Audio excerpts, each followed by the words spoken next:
All right. How are you guys? We're back again. It's Dr. Ornedo, Dr. Cruz, I guess. We don't. We like this close. We don't. I know. White Coat Medicine Talks, guys. Welcome. I wanted to ask you something, David, today on thyroid disease, which Mm-hmm. I saw some things that you did Mm-hmm. earlier in our productions, Yes. Yes. and I really liked it. It was awesome.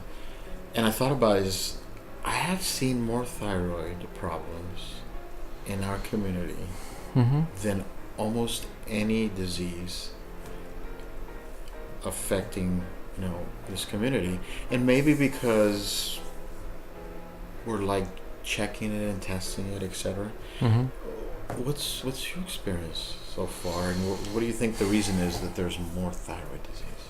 I don't know. That's interesting. But there is a lot of thyroid disease. In fact, I was dealing with some patients today with thyroid disease, Okay. and they were hyperthyroid, Oh wow. and they some of the patients have nodules, and we look at that to see what's going on, and there's been some cases that look benign and they turn out cancerous, and so it's a good You thing hit it that on the nose right there. yeah, and so even though sometimes they look benign, it's good to keep on studying and try to figure out exactly what's going on, and if there's any history in the family. I know I got away from your question, but if there's any history in the family, it's probably a good idea, like any cancers in the family, it's probably a good idea to just take it out and see what's going on, even though that's a drastic measure. But Mm-hmm.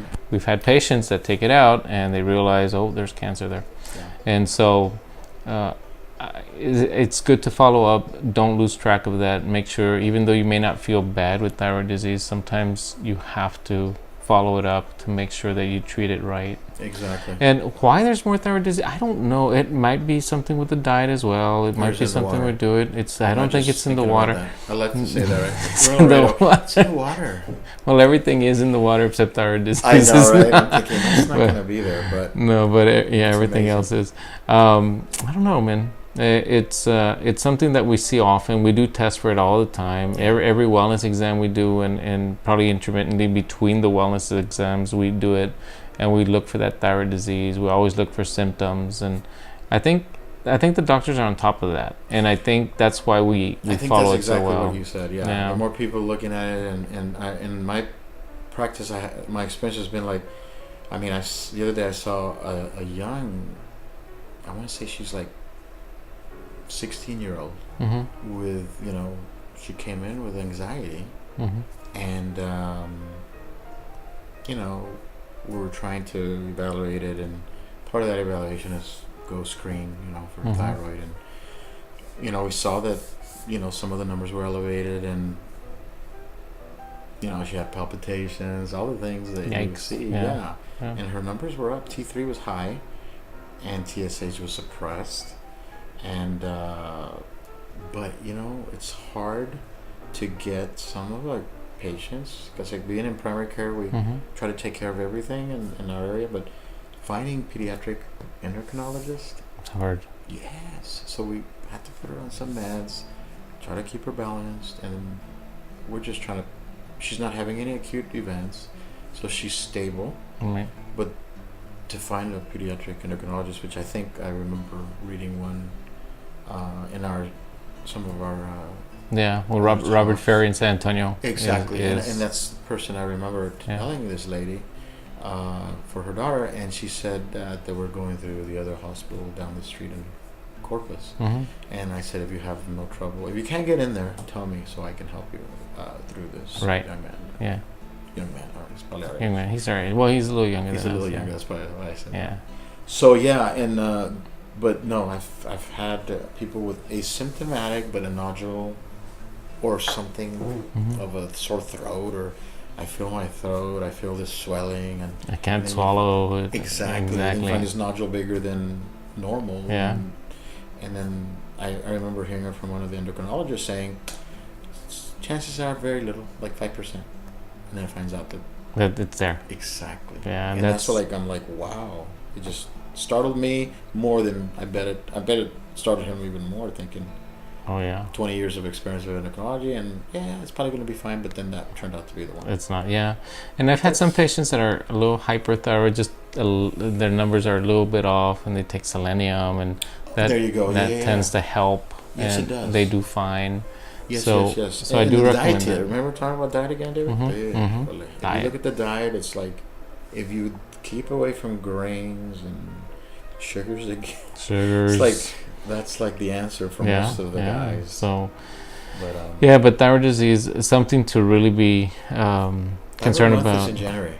I wanted to remind you. Really? I had forgotten what this in January. So next year we'll do something huge. They do a whole month of thyroid? Can you imagine? Do? Wow. That's how big it is now. That's big. Yeah. So, okay, we'll test everybody in January. Exactly. Everybody come through thyroid disease. Yeah. Check. So yeah, I mean, and I think we catch a lot of them are hypothyroid. They work slow, and so those patients need to understand they need to be on medications, and that's lifelong. Am I still in the camera? Yeah.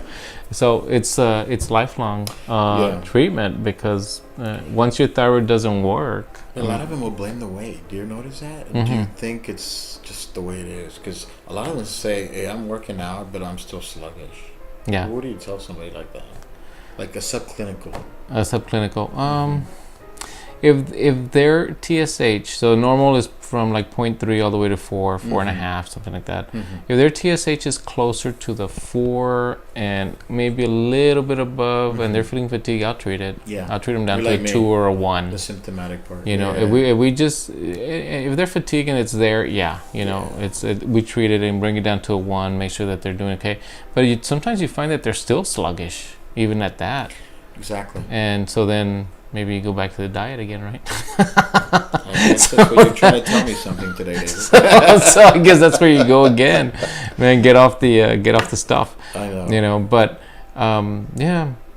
we like you said, we see a lot of it. Well, let's see what happens from now. We're in April. Do you have a watch on there? I know. What's going on? It's a bad habit. I was like, wow, that's really advanced, sir. You can't see it? No, I'm kidding. So we're in April 2019, January 2020. We're gonna make a big deal about thyroid. Okay. So January, be prepared. January 2020, we're bringing thyroid month. We're just going to dress like thyroids. Huge nodule. All right, man. Thank you very much for joining us. We'll see you just a bit. Thank you.